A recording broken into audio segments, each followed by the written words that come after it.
in this country. Well, a lot of everywhere. The socialist practices are in this country. I mean, look, we pay taxes, and that funds the police department, the military, Medicaid. the fire department. Sure. Our regular social services that we have for the public is being funded by us. So a lot of people say, "Hey, are you a socialist, or why is socialist?" Look, socialism is already here. Social security. Well, I think socialist programs are here, but to say socialism, I don't know that that's the answer, right? Well, we can be social about certain things, but when you get to the point, for example, what's the guy running for mayor in New York, Mondavi or something like that? It's interesting because we talked about it last night a little bit.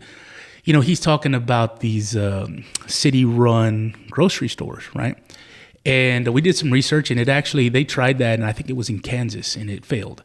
But this is the thing, it sounds amazing, right? And listen, I grew up in a small town. You know, small towns run on favors.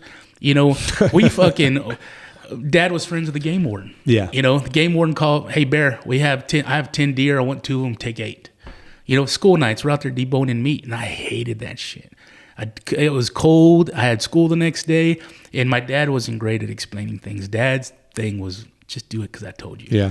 Didn't realize he was feeding people in town with that. You know, so like I'm not against that, but it's what happens when you have a community. Let's say New York, right? Yeah. They open these grocery stores and they want to give free food out, and I think, okay, awesome, right? But what happens when the people, they always talk about taxing the rich, right? What happens when the rich decide to move their money somewhere or to get out of that community? And you're no longer being able to fund those programs. So what happens? You start ending up with less fresh fruit, less fresh meat. Everything starts to spoil. Everything starts to deteriorate. Now there's less of it in the building. You've managed to get more people in the community dependent on that thing that you can no longer provide anymore. So what happens then? Yeah, I mean, maybe part of the program is that you can't take, and again, I don't know, right? And just because it didn't work in Kansas doesn't mean it can't work in New York. And this country is a very diverse country, right? I mean, different populations of people, there's different ideologies, as we talked about. This person who's running for mayor of New York City, I mean, he has, gone through the process to put his name and campaign, and it seems like he's doing things, within policy, within his legal right to run for office and propose these things. Now, whether he gets elected or not, he hasn't been elected yet. It's possible. If he has these programs and these proponents for, free food or subsidized food or produce giveaways and things of that nature, I'm sure that these people are smart enough where they would write something into play where it would be given and given and given, but then it wouldn't run out. Again, I don't know how they're going about, maybe it's a city funded garden that is doing cucumbers and pickles and peppers and potatoes. I mean, these things are already being delegated within city budgets.